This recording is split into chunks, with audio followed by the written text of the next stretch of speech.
Bueno, 3 buses del Transantiago quemados y serios incidentes fue el saldo de la frustrada marcha convocada por los estudiantes secundarios. Mientras el gobierno apuntó a la responsabilidad de los dirigentes por los desmanes en esta movilización, los estudiantes denuncian un montaje.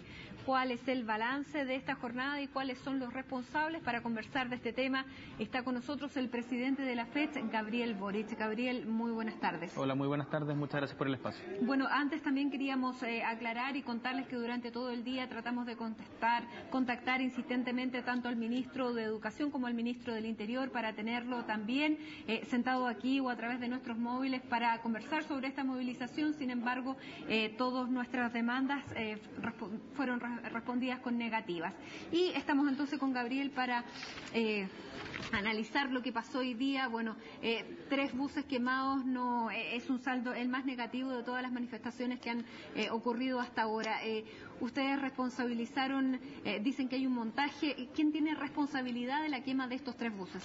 Mira, en primer lugar, me parece importante señalar que nosotros, respecto a la quema de buses, condenamos estos hechos, sea quien los haya producido.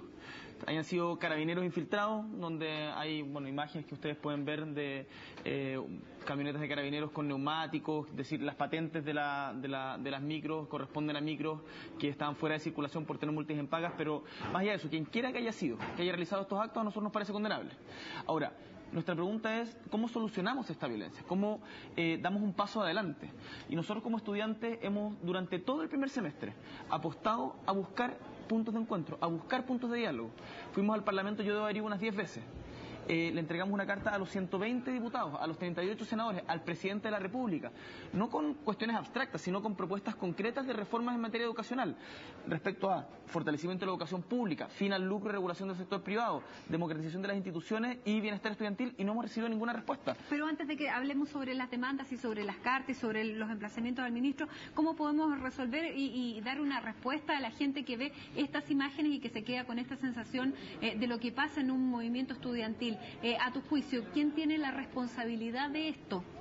Mira, en primer lugar, yo lamento profundamente estas imágenes, me parece terrible, además que el debate termine centrándose en Hinspeter, en Chadwick, en el señor Uvilla, interpelando, apuntando con el dedo a dirigentes estudiantiles y precisamente en imágenes tan terribles como era una micro quemada, que insisto, quien quiera que haya sido el responsable de eso, no nos parece que sea algo que aporte al movimiento estudiantil.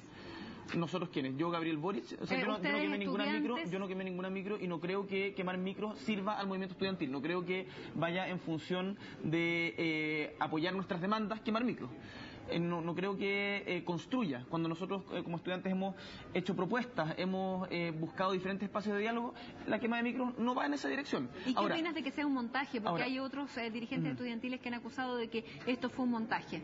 Bueno, ahí a nosotros no nos corresponde como estudiantes, creo, decir esto fue un montaje o no. Yo creo que a ustedes periodistas les corresponde investigarlo, investiguen las patentes de la micro, esa micro estaba fuera de circulación por tener multas impagas, verifiquen por qué había una camioneta de carabineros paseándose por el sector de la marcha con una serie de neumáticos y balones de gas, verifiquen esas cosas, porque esas micros estaban vacías, tiradas en medio de la situación, porque no ha habido ningún testimonio de pasajeros que hayan bajado de la micro. Parece extraño, pero insisto, más allá de eso, quien quiera que haya sido, que la haya quemado, me parece que es lamentable y no va en función de aportar al movimiento estudiantil. Bueno, tú tienes las patentes porque esos son antecedentes que son importantes entregarlos a la justicia. Sí, tenemos las patentes, te las puedo dar después en una pausa, las tengo en el celular. Y cuando Carabineros desalojó las micros también están las imágenes de que esas micros estaban con pasajeros, o sea, no eran micros que probablemente pueden haber estado fuera de circulación, pero en el momento en que van a ser atacadas tienen gente dentro. Mira, por eso yo no te digo, a mí no me consta el tema de cómo se dio el hecho en particular, y por lo tanto me parecería irresponsable referirme o centrar el debate en torno a eso. Pero es muy importante que tú lo clarifiques, porque primero es una acusación grave y que lo segundo yo estoy diciendo que hay elementos directamente el movimiento estudiantil. Hay elementos que permiten sospechar o por lo menos preguntarse cuáles son las causas reales de esto. Ahora, dicho esto, yo no me quiero entrampar en una cuestión de si fue montaje o no fue montaje. El hecho sucedió y es lamentable que suceda, y nosotros nos parece que no colabora el movimiento estudiantil. Es que más que lamentable es grave. grave. Pero está bien, es lamentable y es grave. Te puedo poner otro adjetivo si quieres, pero no sigamos entrampándonos en la discusión de la micro. Te insisto que no es una trampa, porque es la imagen que queda para la ciudadanía, es lo que empaña el movimiento estudiantil. Tú tienes una denuncia, dices que tienes... Yo no tengo ninguna denuncia, yo estoy diciendo que hay elementos sospechosos que tienen que investigarse. Que las patentes correspondían a micros que estaban fuera de circulación. Así es. ¿Y eso lo podrían entregar a la justicia, por ejemplo? O sea, es que yo no me voy a meter en una judicialización del tema, pero lo pueden ver en el Twitter de la FECH, que es la-FECH, está la imagen de la patente y la comprobación de que está fuera de circulación, pero te insisto, a ver, quiero ser muy claro. Esto no contribuye al movimiento estudiantil. El que esta conversación ya llevemos 7 minutos hablando de la violencia, creo que es efectivamente lo que quien más gana con esto es el gobierno. Quienes pierden son los estudiantes, quienes pierden el movimiento estudiantil. Creo que si la ciudadanía que ha apoyado permanentemente el movimiento de los estudiantes se queda con esas imágenes, evidentemente va a ser un problema, y para nosotros es un problema también. Pero es un problema porque la marcha tampoco estaba autorizada, Gabriel. O sea, ustedes no podían marchar por la Alameda, se les dieron otras alternativas, no quisieron. ¿Queremos hablar de educación o vamos a hablar solo de esto? Es que queremos hablar de lo que pasó hoy día. Nos encantaría poder hablar de educación solamente, pero estas imágenes responden, o sea, tenemos una responsabilidad social también. ¿Cuánto rato tenemos de la entrevista? Tenemos más rato, no te preocupes 15. por el tiempo, pero o sea, nos interesa centrar a conversar de todos los puntos. Ok, me parece. Bueno, conversamos de todos los puntos. La marcha... Y este es un punto importante, perdona que te insista sobre este es uno de los puntos, espero que hayan otros más relevantes. ¿Por qué no quisieron otras alternativas y fue la Alameda? Bueno, esta es una marcha que convocaron los estudiantes secundarios a la cual nosotros adherimos.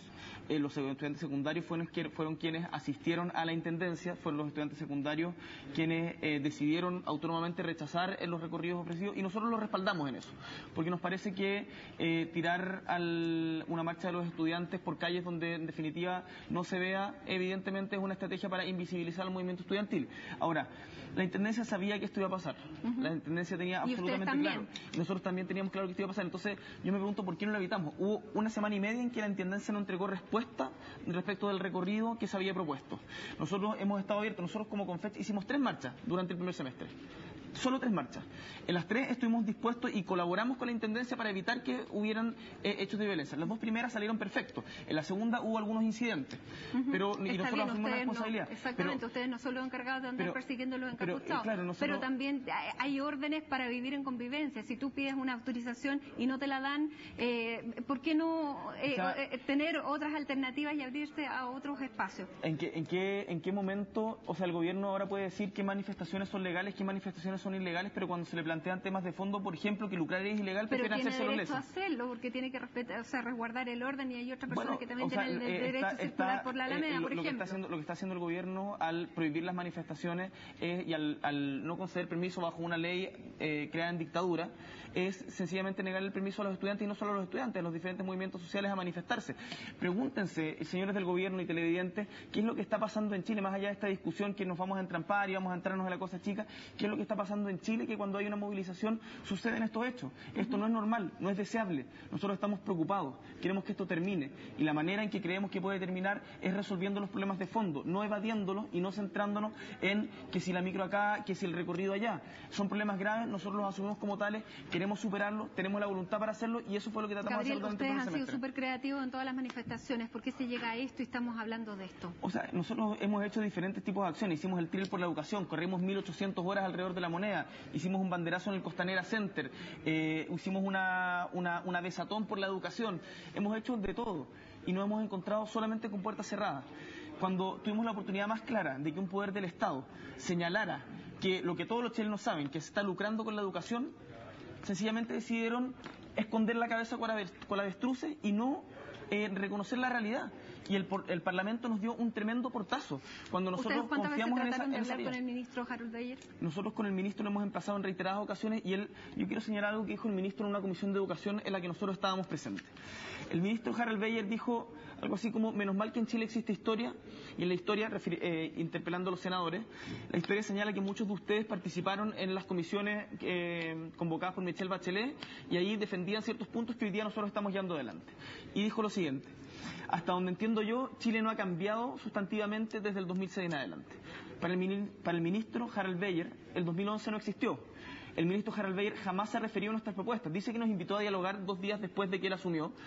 yo no estaba presente en esa invitación, y eso sería todo, y que ahora se discute en el Parlamento. Pero cuando hemos ido a discutir en el Parlamento, se nos cierran las puertas y se nos dice, solo estamos disponibles para discutir en los márgenes de nuestra propuesta. Pero acá tenemos diferencias de fondo, y esas diferencias de fondo sería bueno abordarlas en torno a una discusión política de fondo. Y nosotros lo hemos planteado en torno a la educación pública, por ejemplo, en torno al debate de la gratuidad.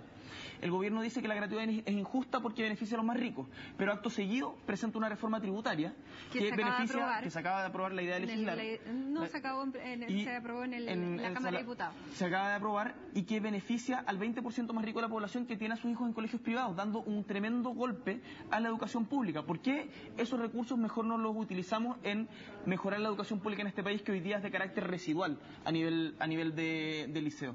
O sea, yo creo que el ministro ha tenido muchas contradicciones y ha tenido una arrogancia provisto por una suerte de expertise técnica que le da una suerte de campo de fuerza y por lo tanto no tiene por qué relacionarse con estos estudiantes que andan marchando por las calles. Pero Gabriel, ¿tú crees que esto los deslegitima lo que ocurrió hoy? O sea, ¿crees que por eso no son recibidos? ¿Cree que las últimas manifestaciones los han deslegitimado? Hoy día escuchaba a Mario Weissblut, que nadie podrá catalogar de gobernista, quien decía, respecto a la educación, al menos quien decía, yo no voy a salir a la calle, prefiero ir a echar, textualmente, prefiero ir a echar la foca al Congreso. Bueno, es que nosotros lo hemos hecho también. O sea, yo insisto, asistí a la Comisión de Educación del Senado, a la Comisión de Educación de la Cámara de Diputados, a la Comisión de Hacienda de la Cámara de Diputados, a la Comisión Investigadora del Lucro en la Educación de la Cámara de Diputados, a la Comisión Mixta del Senado y la Cámara de Diputados. Le entregamos carta a todos los parlamentarios, al presidente Piñera, y lo único que hemos recibido, insisto, son portazos, alguna que otra declaración de buenas intenciones, pero que en la práctica no se materializa en nada, y eso va generando frustración. Entonces, ¿se sienten engañados? Nos sentimos con una tremenda frustración porque nosotros estamos por, insisto, buscar espacios de encuentro. Durante el primer semestre hicimos todo eso. Acá hay un trabajo de hormiga que la gente no ve. Nosotros, el hecho de que tengamos un petitorio conjunto, estudiantes secundarios en sus dos organizaciones, CONES y ACES, y estudiantes universitarios en la CONFECH, es un tremendo trabajo, en donde no están por delante, por ejemplo, el tema de la gratuidad, Gabriel, que para nosotros es muy importante, el paso sino que hay demandas concretas que pueden ser totalmente realizables y que dependen de voluntad política de un ministro que hasta ahora solamente nos ha ignorado. Bueno, ¿y qué pasa a partir de hoy? Porque hoy día, bueno, está este tremendo problema que fue el de la violencia. El ministro Chadwick salió diciendo que nadie estaba por sobre la ley, que tenían que hacerse responsables. Esto los aparta un poco de la discusión, que es el tema de fondo. Sí. ¿Cómo van a seguir encaminando entonces ustedes el tema de fondo y tratar de ser escuchados finalmente y lograr este diálogo que pretenden tener con el ministro? A ver, dos cosas respecto a eso. Uno, yo le digo al ministro Chadwick que los estudiantes no creemos estar por sobre la ley. Quienes han estado por sobre la ley en Chile son los empresarios de la educación, que se han llenado los bolsillos a costa de los sueños de miles de familias chilenas, y lo han hecho a vista y paciencia de las autoridades. Nosotros asumimos las responsabilidades que nos corresponden, y yo en particular voy a asumir las responsabilidades que corresponde asumir. Acá nadie está, los estudiantes no están por sobre la ley, pero por favor miren un poquito para el lado a todos los que se han enriquecido a costa de los estudiantes y de la deuda de muchas familias. Dicho esto, ¿cuáles son los pasos siguientes? Nosotros tenemos una plenaria de la CONFECH el día 11 en la provincia de Ercilla, en pleno conflicto mapuche, en donde vamos además a escuchar a... pero no es confundir un poco los dos problemas. No se confunde. Nosotros tenemos muy claro cuáles son nuestros objetivos, y nos parece importante también entender de que estamos situados en una realidad nacional y que por lo tanto no podemos hacernos los lesos frente a la tremenda represión que están viviendo en el sector del Gualmapu. Pero nosotros tenemos muy claro que nuestra prioridad hoy día es el conflicto estudiantil, y vamos a seguir buscando caminos de cómo resolver este entuerto en el que estamos, en esta suerte de teatro del absurdo, en donde los dirigentes de gobierno aparecen apuntando con el dedo a estudiantes como si fueran camorreros de media, y nosotros por otra parte pareciera que estuviéramos gritando en un paraje donde no hay nada. Gabriel, entonces, ¿en qué crees que están los estudiantes hoy día? Mire, yo espero... ¿En qué pie están los estudiantes hoy día?